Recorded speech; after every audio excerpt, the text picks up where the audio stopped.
히브리서 11장 13절로 16절까지의 말씀 제가 합대로 읽겠습니다. 이 사람들은 다 믿음을 따라 죽었으며 약속을 받지 못하였으되 그것들을 멀리서 보고 환영하며 또 땅에서는 외국인과 나그네임을 증언하였으니 그들이 이같이 말하는 것은 자기들이 본향 찾는 자임을 나타냅니다. 그들이 나온 바 본향을 생각하였더라면 돌아갈 기회가 있었으려니와 그들이 이제는 더 나은 본향을 사모하니 곧 하늘에 있는 것이라. 이러므로 하나님이 그들의 하나님이라 일컬음을 받으심을 부끄러워하지 아니하시고 그들을 위하여 한 성을 예비하셨느니라. 아멘.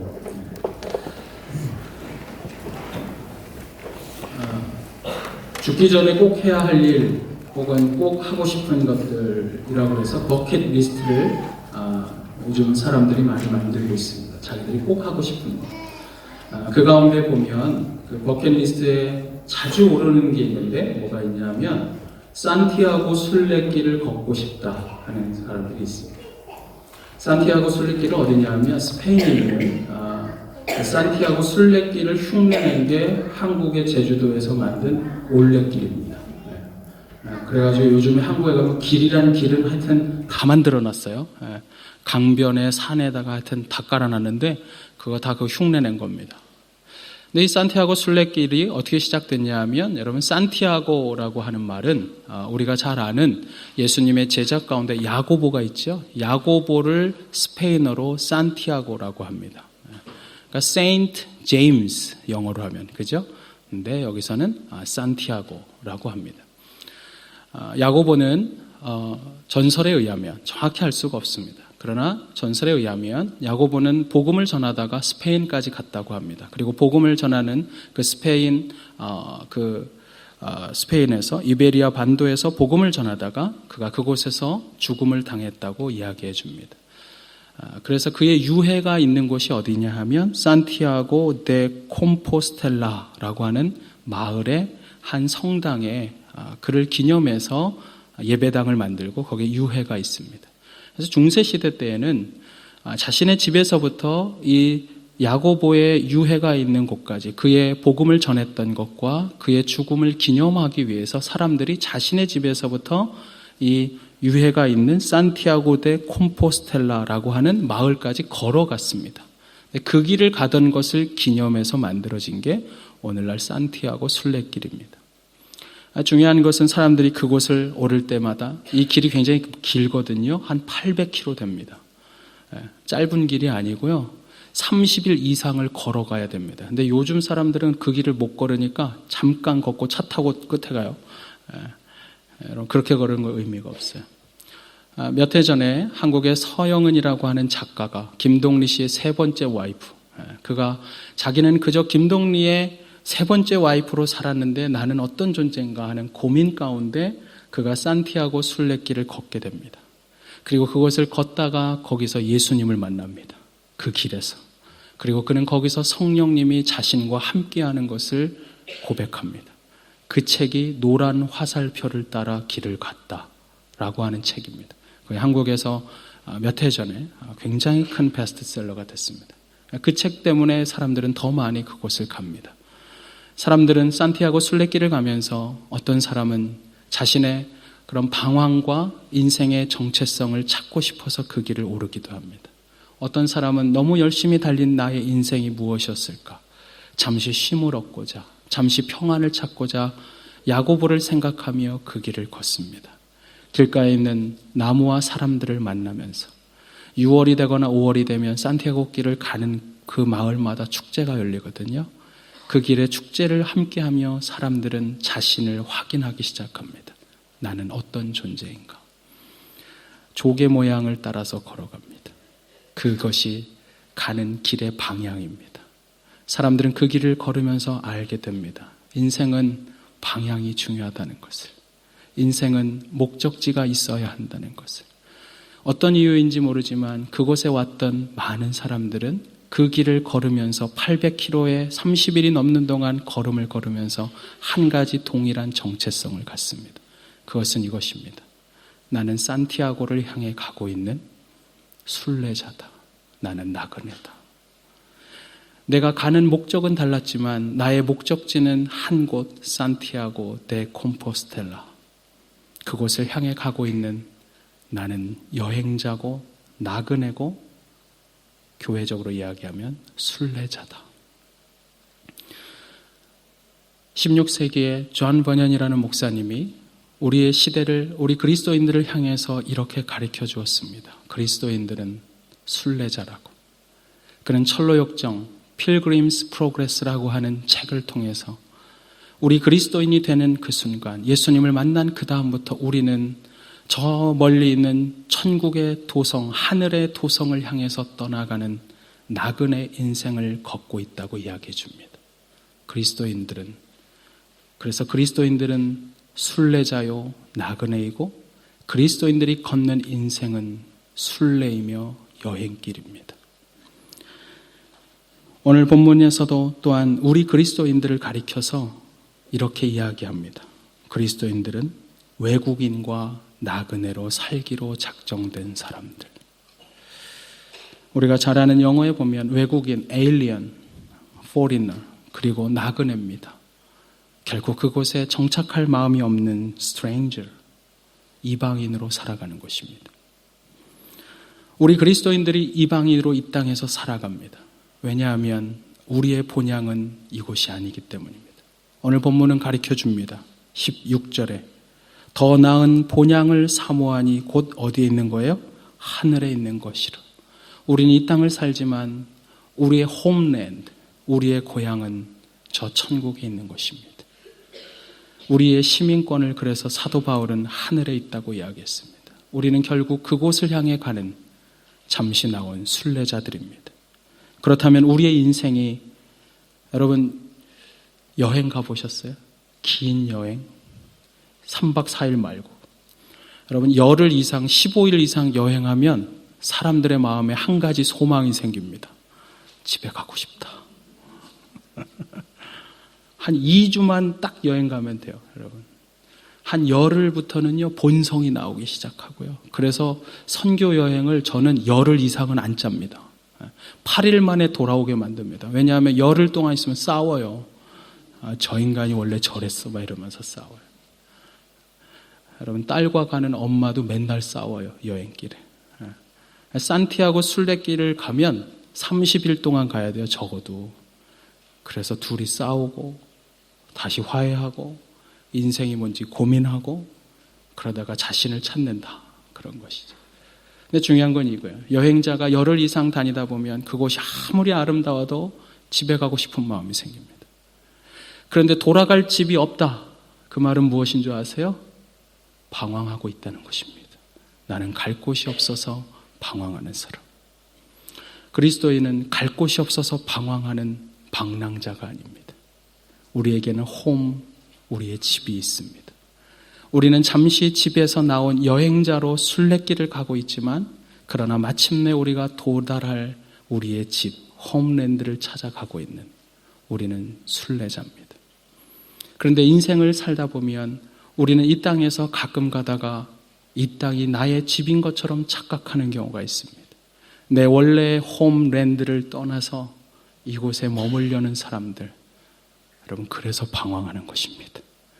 그리스도인들이 자꾸 세상에 머물려고 하는 순간 내 마음에는 갈등이 있습니다. 그리고 방황이 시작됩니다. 우리의 목적지를 잃어버렸기 때문입니다. 그렇다면 질문입니다. 우리가 어떻게 인생을 방황하지 않고 방랑하지 않고 떠돌이 인생이 아니라 어떻게 순례자로서 아름답고 승리가 되는 영광스러운 길을 걸어갈 수 있을까? 우리 그리스도인들이 어떻게 우리의 인생의 순례 걸음을 잘 걸어 마지막 우리의 천성 홈랜드에 아름답게 머물 수가 있을까? 영혼을 향한 순례자, 우리는 어떻게 살아야 할까요? 첫 번째로 우리는 우리의 본향집을 사모하며 살아야 합니다. 우리의 본향이라는 것, 홈랜드, 우리의 고향을 사모해야 합니다. 조금 전에도 말씀드렸지만 여러분, 여행을 떠나면, 긴 여행을 가면 누구나 다 자신의 고향을 그리워합니다. 집을 그리워합니다. 제가 보니까 이곳에 살면서도 여전히 고향을 그리워하는 분들이 있어요. 그래서 시민권 안 받겠다고. 죽을 땐 한국 가서 날 묻어줘. 제가 그런 분들도 있더라고요. 신방 다녀보니까. 이해가 돼요. 고향에 가고 싶은 마음. 살기는 여기 살지만 그러나 내 몸은 고향에 갔으면 좋겠다. 그러나 중요한 것은 이것입니다. 그곳이 진짜 우리의 고향이 아니라는 사실입니다. 성경은 우리의 고향은, 우리의 집은 그곳이 아니라 궁극적으로 다른 곳에 있다고 이야기해 줍니다. 그게 바로 15절과 16절입니다. 우리 같이 한번 15절과 16절 말씀을 읽겠습니다. 시작. 그들이 나온 바 본향을 생각하였더라면 돌아갈 기회가 있었으려니와 그들이 이제는 더 나은 본향을 사모하니 곧 하늘에 있는 것이라. 이러므로 하나님이 그들의 하나님이라 일컬음 받으심을 부끄러워하지 아니하시고 그들을 위하여 한 성을 예비하셨느니라. 우리의 본향이 어디 있다고요? 16절에 하늘에 있습니다.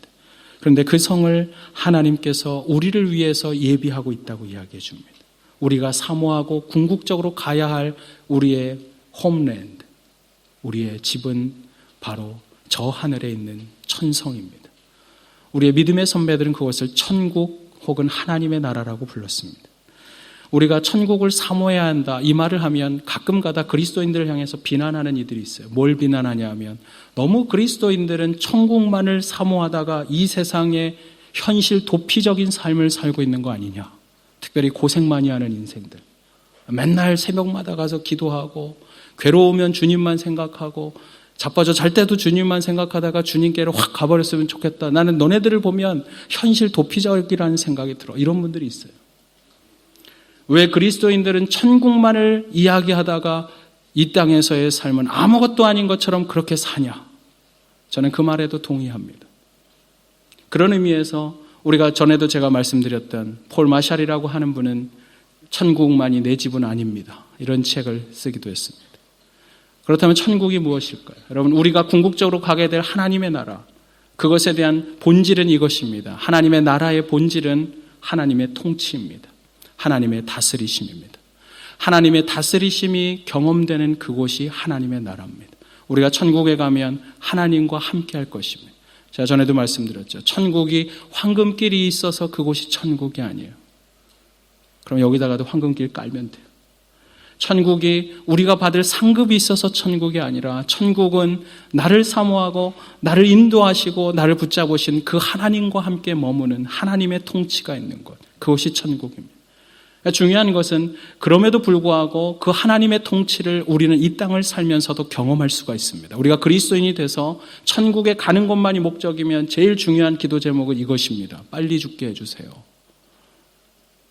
안 그래요? 예수 믿고 천국 가는 것이 우리의 유일한 목적이라면 장수해달라는 말을 기도할 필요가 없어요. 이 고난스러운 이 세상 빨리 가고 싶어요. 주님, 나 좀 데려가 주세요. 저 가끔 그럴 때 있어요.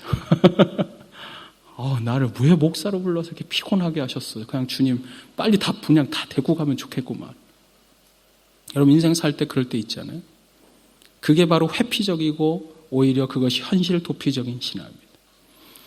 근데 중요한 건 이것입니다. 우리가 천국에 가지만 그럼에도 불구하고 천국이라고 하는 것이 하나님의 나라고 우리가 이 땅에서 사는 이유는 하나님의 나라가 이 땅에 임하게 하는 것입니다. 하나님의 나라가 이 땅에 임하게 하는 길은 딱 한 가지입니다. 하나님의 통치가 임하면 되는 것입니다. 우리 그리스도인들이 살아가면서 우리의 삶의 마당에 내 직업의 장에 내 가정에 내가 내 멋대로 살고 그리스도를 알기 이전에 죄인된 모습으로 살던 삶이 아니라 그리스도를 만난 다음 나를 만나주신 성령 하나님, 나와 함께 하시고 인도하시는 내주하시는 그 하나님이 내 삶을 지도하고 인도해가는 그 삶. 나만이 아니라 이 땅이 내 가정이 그런 통치 가운데 있기를 원할 때 하나님의 나라가 그곳에 임하는 것입니다. 그래서 성경은 이렇게 말했어요. 하나님의 나라는 바로 지금 여기에 임하는 것이다. 하나님의 나라는 여러분 예수 그리스도가 이 땅에 오신 그 순간 하나님의 나라는 이미 임한 것입니다. 그분을 통해서 그분의 통치를 받기 때문에 우리에게는 하나님의 나라가 이미 임했습니다. 그러나 중요한 것은 이것이에요. 하나님의 나라가 이곳에 임했고 바로 하나님의 나라는 이 땅에서부터 시작되고 있지만 그럼에도 불구하고 완성되어 우리가 들어가게 될 최종적인 하나님의 나라, 저 하늘나라에 있는 천국이 없다면 이 나라에서의 통치가 무슨 의미가 있어요? 제 말이 이해가 되셔야 돼요, 지금. 좀 어려울까 봐 걱정인데. 그래서 그리스도인들에겐 두 가지 생각을 갖습니다. 하나님 나라에서. 우리가 천국에 들어가는 하나님 나라, 그러나 동시에 이 땅에서 살아가는, 이 땅에서 간접적으로나마 완전히는 아니지만 간접적으로 경험하는 이 땅의 하나님의 나라. 로마서에 있는 말씀처럼 하나님의 나라는 먹고 마시는 것이 아니라 평강과 그리고 희락과 의라고 말씀했습니다. 그분이 내 삶을 사는 동안에 나에게 주시는 기쁨, 이 세상이 줄 수 없는 평화, 그것을 내가 경험하고 오늘을 살아간다면 우리는 하나님의 나라를 경험하는 것입니다. 하나님의 나라를 보는 것입니다. 그리고 우리는 이 보던 삶을 끝내면 천국이라는 하나님의 나라에 들어갈 것입니다. 중요한 것은 우리가 그 하나님의 나라에 들어갈 것을 사모할 때만이 비로소 우리는 이 땅에서의 하나님의 나라를 경험할 수 있다는 사실이에요. 이 두 가지가 함께 가는 것입니다. 그래서 하나님의 나라는 이미 임했고, 그러나 하나님의 나라는 아직 임하지 않았다. 그래서 신학자들이 이렇게 어렵게 말을 해요. 저는 우리들 모두가 이 땅에 살면서 정말 하나님의 나라를 경험하고 그리고 알았으면 좋겠지만, 그러나 궁극적으로 그것이 가능한 하나님의 나라를 사모하는 삶을 잃지 않았으면 좋겠습니다. 우리가 어쩌면 그리스도인으로서 현실 도피적이고 때로는 하나님의 나라를 잘못 이해해서 본향인 천국에 대한 사모함과 그리고 그 천국에 대한 확신이 없기 때문에 오히려 우리는 세속적인 그리스도인으로서 이 세상을 살아갑니다. 주께서 나를 영광스러운 천국을 향해 준비하고 계시다는 것을 확신하지 못하기 때문에 우리는 때로는 이 세상의 이익 때문에 내 영혼의 자존심을 잃어버리고 이 세상의 것을 추구하며 살다가 머물러 버릴 수가 있습니다. 여러분, 이것을 기억하십시오. 여행자는 결코 여행길에 만난 그곳에 정착하지 않는다는 사실입니다. 바꿔 말하면 이것입니다. 순례자는 순례길에 이 세상에 정착하는 사람들이 아닙니다. 순례자가 여행길에 출세하고 성공하려고 노력하다 보면 그는 결코 순례의 길을 완주할 수 없습니다. 제가 옛날에 우리나라 역사책을 보면서 제일 안타까웠던 게 그런 거예요. 하여튼 그런 정말 어르신들이라 할 말이 없지만 뭐라 욕을 하고 싶은데, 본인의 집이 서울인데 여행 갔다가 안 돌아오고 거기서 사는 그런 분들이 있어요. 옛날에 역사책 읽어보니까. 안동 가서 거기서 아예 살아. 그러면 본가에 있는 처자식은 어쩌란 얘기예요. 제 말이 이해가 되고 있어요? 오클랜드 잠깐 갔다 올게. 그러고 안 와.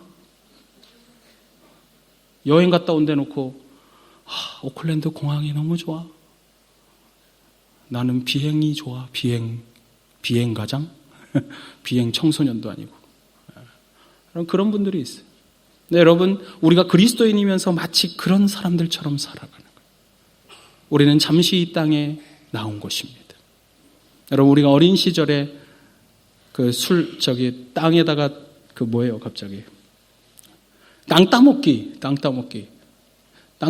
제가 우리 아들들하고, 저희 아이들하고 한국에서 떠나기 전에 한번 학교 데려가서 할 게 없잖아요, 놀 게. 가장 원초적인 거, 땅에다 그림 그리면 되잖아요. 그걸 하는데, 저는 그렇게 좋아할 줄 몰랐어요. 오늘 집에 가면 다 한번 해보세요. 제가 어린 시절에 땅에다가 네모나게 그려놓고 땅 따먹기를 동네 아이들과 하고 있는데, 제일 나쁜 게 이거예요. 해가 지잖아요. 얘들아, 밥 먹으러 갈 시간이다. 밥 먹자. 내가 딴 이 땅들을 다 놓고 가는 게 너무 아쉬워. 그러면서 발바닥으로 지우면서 울었어요. 아이씨, 내 땅인데 이거. 여러분, 우리가 이 세상을 나오던 어느 날 하나님 부르십니다. 얘들아, 이제 돌아와야 할 시간이야. 그날 우리가 훌훌 털어버리고 우리의 집으로 가야 한다는 사실을 기억하십니까?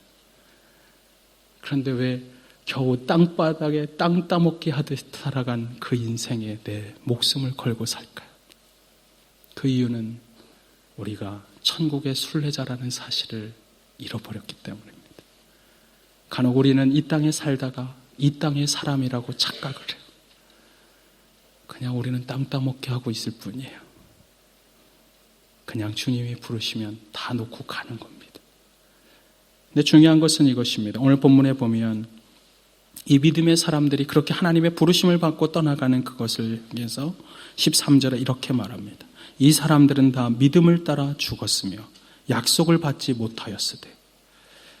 제가 제일 성경에서 이해 안 된 게 이거예요. 하나님의 약속을 받고 약속을 따라서 믿음의 길을 가다가 주님 앞에 죽음까지 경험하고 주님 앞에 부름받았는데 성경에 보면 뭐라고 돼 있어요? 뭘 받지 못했어요? 약속을 받지 못했다. 이게 무슨 말일까? 그러면 약속이 잘못됐다거나 아니면 뭐가 잘못된 게 아닐까? 우리가 8절 말씀을 한번 보겠습니다. 8절에 보면 우리 8절 한번 읽어볼까요? 시작. 믿음으로 아브라함은 부르심을 받았을 때에 순종하여 장래의 유업으로 받을 땅에 나아갈새 갈 바를 알지 못하고 나아갔으며. 창세기 12장에 보면 하나님이 부르셨습니다. 너는 본토 친척 너의 아버지 집을 떠나 내가 보여줄 땅으로 가라. 이 약속의 말씀을 받고 그는 갈 바를 알지 못하지만 떠났습니다. 그래서 그 길을 믿음으로 떠났다고 오늘 8절에서 이야기합니다. 그래서 갔습니다. 9절에 보면 믿음으로 그가 이방 땅에 있는 것 같이 약속의 땅에 거류하여. 그가 약속의 땅에 들어가는데 뭐 한 것처럼 거류했다고요? 이방 땅에 있는 것처럼 거류했다는 거예요. 그가 약속의 땅, 자신이 말씀을 듣고 들어간 그 가나안에 이르렀지만 그는 결코 거기서 자신의 땅인 것처럼 살지 않고 뭘로처럼 살았어요? 나그네처럼 산 것입니다. 그는 실제로 자신의 땅을 하나도 받지 못했습니다. 여러분, 아브라함이 사라를 장사 지내는 장면을 보면 사라를 장사 지낼 때 막벨라 굴에다가 장사 지냅니다. 그런데 그곳이 딱 그냥 밭이에요. 그 이미 살고 있는 사람들의 밭 한 평을 내가 한 치를 간신히 얻어서 아내를 장사 지냈을 뿐입니다. 그에게는 그 이상의 땅이 없었습니다.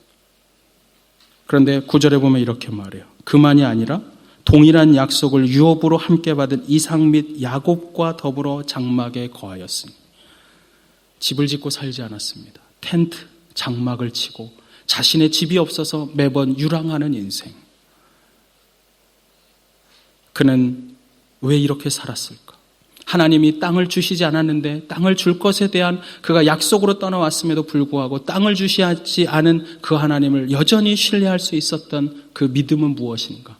10절이 설명합니다. 우리 같이 10절을 같이 한번 읽어보겠습니다. 히브리서 11장 10절 말씀 시작. 이는 그가 하나님이 계획하시고 지으실 터가 있는 성을 바랐습니다. 이 부분을 공동성경은, 공동번역은 이렇게 아주 쉽게 써놨어요. 이는 그가 하나님께서 설계자가 되시고 하나님께서 건축가가 되셔서 특별한 튼튼한 기초 위에 세워주실 도시를 바라며 살았던 것입니다. 그가 가나안에 들어갔습니다. 약속의 땅에 들어갔습니다. 그러나 그는 그 땅을 얻는 것이 아니라 그는 오히려 하나님께서 지으시고 그분이 설계하고 예비하신 저 하늘에 있는 결코 변하지 않을 도성을 그는 바라보며 살았다는 것입니다. 여러분, 믿음의 조상이 된 이유는 단순합니다. 아브라함을 통해서 믿음의 조상이 된 이유. 그 이유부터 하나님에 대한 신뢰를 통해 결국 그의 자손을 통해서 예수 그리스도가 이 땅에 오시고 그리고 예수로 말미암아 모두가 하나님의 나라에 들어가는 것이죠. 여러분, 그것이 약속이 돼 있던 진정한 가나안 땅이었습니다. 히브리서 기자는 아브라함이 그런 믿음 때문에 살았다고 이야기합니다. 아브라함과 그의 조상들은 이 땅에서의 약속을 받을 줄 알았지만 그것이 아니라 마침내 있을 하늘의 도성을 바라보며 그것을 유업으로 받을 것을 믿고 떠난 것입니다. 그래서 13절에 뭐라고 말해요? 이 사람들은 다 믿음을 따라 죽었으며 약속을 받지 못했더니. 땅에서의 약속은 받지 않았어요. 이 세상의 보상은 받지 않았어요. 그럼에도 불구하고 그들은 하늘의 보상을 바라보며 살았던 사람들. 그래서 그것들을 멀리서 보고 환영하며 이 땅에서는 외국인과 나그네인 것을 증언하며 살았던 사람. 네, 여러분, 이것이 믿음입니다. 우리는 이 땅에서 하늘을 품었기에 우리는 더 이상 이 땅에 속하지 않았습니다. 이 땅에 속한 자로 사는 것이 아닙니다. 한번 따라해 볼게요. 나는 죄의 종노릇하는 자가 아니다. 나는 세상에 속한 자가 아니다. 나는 하늘에 속한 자다. 좀 더 큰 소리로. 나는 하늘에 속한 자다. 나는 죄의 종로로 타지 않는다. 나는 하늘에 속한 자다. 아멘이세요? 네, 여러분, 우리는 하늘에 속한 자입니다. 이게 내가 갖고 있는 정체성입니다. 내가 천국을 사모하고 천국에 갈 것이란 얘기는 내가 하늘에 속한 자라는 것입니다. 우리가 세상에 왜 무너지는 줄 아세요? 내가 죄의 종로로 타던 옛 사람으로 돌아가려고 하기 때문이에요. 그때 선언하세요. 나는 더 이상 죄의 종로로 타는 인생이 아니야. 죄에 대해서 선포하십시오. 나는 하늘에 속한 사람이에요. 우리가 이 땅에서 외국인과 나그네인 것처럼 살아가면, 여러분 잘 아시잖아요. 여러분, 우리가 얼굴이 다 이래 갖고요. 키위 앞에서 보면 우리는 맨날 외국인이에요. 우리 가끔 보면 2세들이 자기가 키위라 그래. 제가 우리 뒷집에 인도애가 살거든요. 인도애랑 같이 학교를 등교할 때가 있었어요. 우리 애를 보내주다가. 너무 궁금한 거예요. 얘가 어디서 왔을까? 인도 어디서 왔을까? 너는 어디서 왔어? 저요, 웰링턴에서 왔는데요. 아니, 그게 아니라 너의 조상은 어디서부터 왔어? 아, 모르겠어요. 인도인 것 같은데. 그래서 그럼 너는 그럼 인도인이야? 내가 그렇게 물어봤어요. 그랬더니 이렇게 말해요. 아니요, I am 키위. 제가 속으로 그랬어요. 웃기지 마. 여기 시민권 있는 건 알겠지만 누가 봐도 너는 키위 같지가 않았어. 생각은 키위일 수 있어요. 여기서 자랐으니까. 걔의 문화와 그의 생각이 키위일 수 있어요. 그러나 겉보기에 결코 키위가 아니에요. 자, 여러분들에게 하고 싶은 말이 그겁니다. 여러분, 이 땅에 살면서 세상 사람들이 볼 때 여러분들은 결코 세상에 속한 사람이 아니에요. 그러면 아닌 것처럼 살라고요. 아닌 것처럼 살라고. 우리는 우리의 본향이 저 천국에 있어요. 그 아이는 여기 시민권도 있으니까 그렇게 사는 게 맞아요. 여기 영어를 하고. 우리는 하늘에 속한 자면 하늘의 언어와 하늘의 성품과 하늘의 뜻을 따라 오늘을 살아가는 사람들인 것입니다. 그래서 우리는 그냥 여행자예요. 외국인이에요. 저는 여러분들이 이 사실을 기억할 때 우리가 이 땅에서의 삶을 승리할 수 있을 거라고 믿습니다. 자, 우리가 어떻게 인생의 순례길을 잘 완수하는 그런 진정한 순례자가 될 수 있을까? 두 번째로, 영혼의 인도하심을 따라서 살아야 합니다. 영혼의 인도하심을 따라 살아야 돼요. 우리가 본향을 사모해야 하고 그 다음은 영혼의 인도하심을 따라 살아야 돼요. 여러분, 오늘날의 시대에서는 결코 내비게이션이 없으면 인생을 살기가 곤란한 시대가 되어버렸어요. 스마트폰이 없으면 안 되고, 그죠? 내비게이션이 없으면 심각한 시대입니다. 예전에는 지도를 찾아봤지만 중요한 것은 이겁니다. 근데 그 내비게이션이 정확해야 됩니다. 여기 나라에 오니까 한국에서는 아주 유명한 그 내비 맵들이 있었거든요. 근데 여기 오니까 제가 쓰는 거는 구글입니다. 저는 구글을 좋아하지만 구글 맵을 신뢰하진 않습니다. 왜 그런 줄 아세요? 분명히 도착했다는데 저는 신방 갈 집에 아직 도착 안 했는데 도착했다 그래서 보니까 남의 집 벨 누르고 있고요. 업데이트가 안 된 건지 하여튼 이상해요. 제가 한국에서도 그런 적이 있어요. 예전에 교육자 수련회가 안성에 있는 사랑의 교회 수영관에서 있었어요. 그런데 설정이 잘못되어 있었어요. 저는 논길을 지나서 가고 있었습니다. 사랑의 교회 수영관 40분이면 가는데 논길로 가다 보니까 1시간 반 걸려서 갔습니다. 미리 왔던 분들은 고속도로로 왔어요. 제가 얼마나 화가 나든지.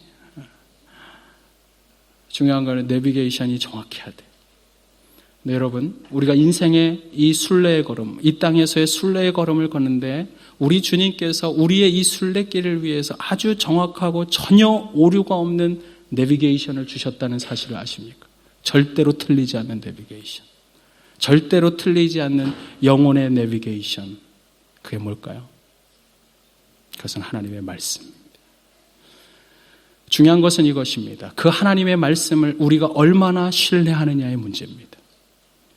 저는 원래 믿음이 좋아서 내비도 너무 믿어가지고 논밭길도 괜찮다고 막 갔어요. 그래서 1시간 반 걸렸어요.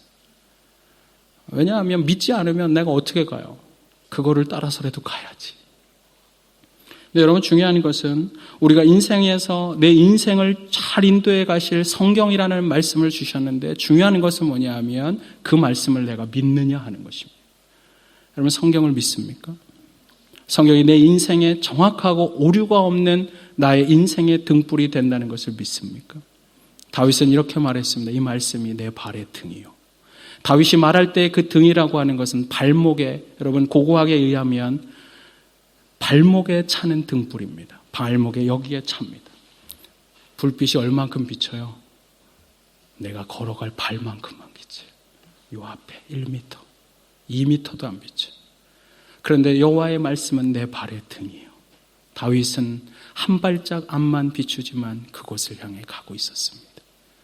우리의 말씀은 우리가 최종적인 천국이라는 고를 향해 갈 때 내가 어디로 가야 하는지, 때때로 나는 하나님이 왜 이렇게 세세하게 안 가르쳐 주시지, 직장을 가야 되나 말아야 되나 좀 얘기해 주셨으면 좋겠다. 여러분, 그게 하나님의 뜻이에요. 하나님은 큰 길을 가르쳐 주세요. 우리가 오클랜드를 간다 그러면 하나님은 그곳을 가르쳐 주시고 갈 방향을 가르쳐 주시고, 우리가 국도로 갈 건지 고속도로 갈 건지는 누가 선택한다? 제가 결정하는 거예요. 하나님은 그것에 대한 선택의 의지는 우리에게 주셨어요.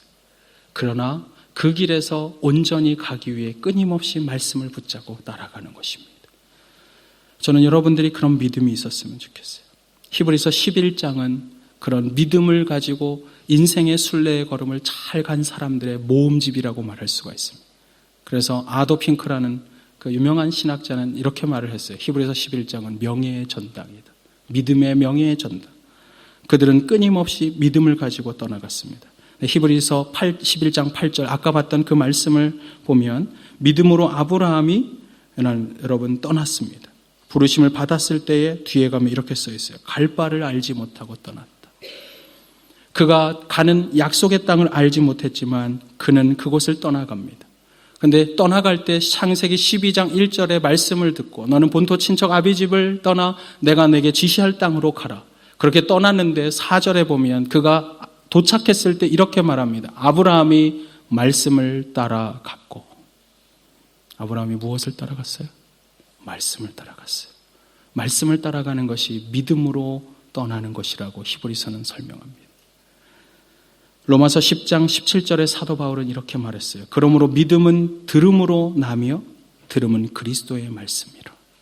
우리가 하나님의 말씀, 그리스도의 말씀을 들을 그때 우리에게 그 믿음을 따라가는 것입니다. 성도의 믿음은 맹목적인 신앙이 아니에요. 단순하게 그냥 믿는 것이 아니라 그리스도인들은 말씀을 따라서 믿는 믿음의, 말씀에 근거한 믿음의 사람들인 것입니다. 그래서 침례교인들을 향해서 이렇게 말했어요. 침례교회는 한 책의 사람이다. 바로 이 성경책. 어떤 교회 가니까 이렇게 말해요. This is my Bible. 그러면서 이렇게 말하더라고요. 되게 멋있어요. 이 성경이 말한 대로 저는 말할 것입니다. 저는 이 성경이 가라는 대로 갈 것입니다. 오늘 저는 주의 말씀을 배우기 위해 왔습니다. 말씀이 가르쳐주는 대로만 갑니다. 그리고 저는 이전과는 결코 동일하지 않을 것입니다. 그 말이 너무 멋있어요. I'm not the same.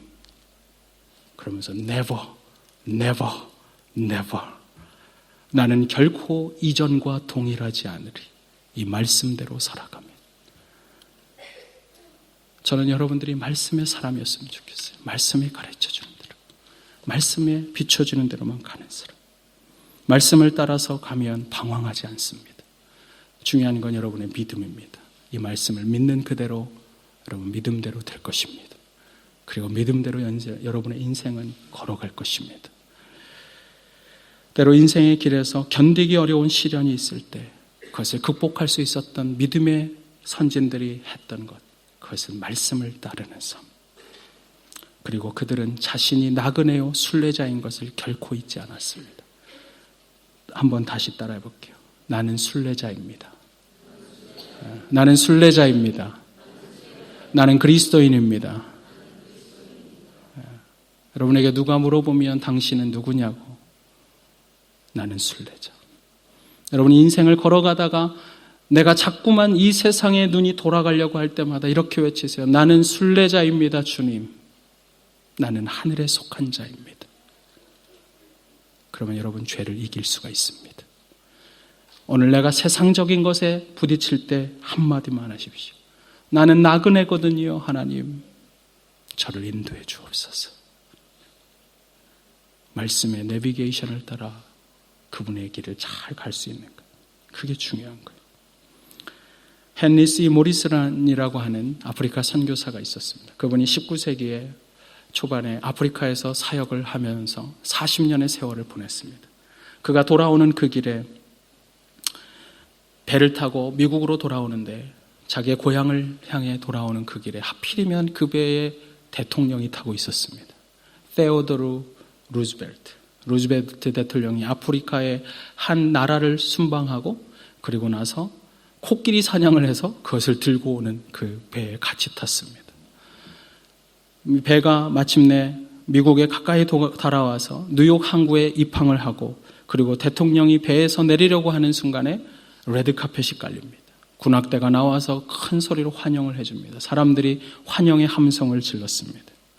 그렇게 대통령이 떠나가고 선교사가 자신의 40년의 인생을 보냈던 사람, 아프리카에서 건강도 잃고 가족도 잃고 자신의 청춘을 다 보내고 늙은 선교사가 그 배에서 내려오는 그 순간 레드카펫은 없었습니다. 자신을 마중 나온 사람도 아무도 없었습니다. 그는 저기 해가 지고 노을이 지고 있는 하늘을 바라보며 하나님 앞에 이렇게 소리치고 싶었다고 합니다. 하나님, 내 청춘을 보낸 결과가 겨우 이것입니까? 내가 고향을 오고 있는데 내 건강을 잃고 내 일생을 바친 결과가 겨우 이것인가요? 그때 저녁 노을로부터 아주 작은 한 하나님의 음성이 선교사에게 들려왔다고 말합니다. Henry, my son, you haven't come your home yet.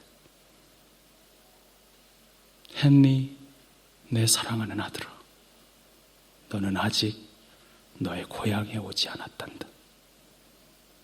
네가 고향에 오는 날 나는 레드카펫이 아닌 황금의 유리길로 그리고 군악대가 아닌 천사들의 호령소리와 나팔 가운데 내가 너를 마중 나갈 것이다. 너는 아직 고향에 오지 않았단다. 그렇습니다. 우리는 아직 우리의 고향에 도착하지 않았습니다. 우리는 아직 순례길에 있습니다. 그래서 때로는 이 순례의 걸음이 힘들기도 하고 어렵기도 합니다. 그러나 이 걸음을 주님 붙잡고 잘 완주했으면 좋겠어요. 멈추지 마십시오. 세상에 머물러 있지 마십시오. 아름답다고 멋있다고 출세하는 것 같다고 머물러 있기보다는 천국을 사모하며 나는 순례자임을 잊지 않고 그래서 주님 앞에 마지막 홈타운에 들어가는 그 영광스러운 모습을 기대하면서 매일매일을 걸어가는 저와 여러분이 되길 주님의 이름으로 축원합니다. 우리 같이 기도하겠습니다.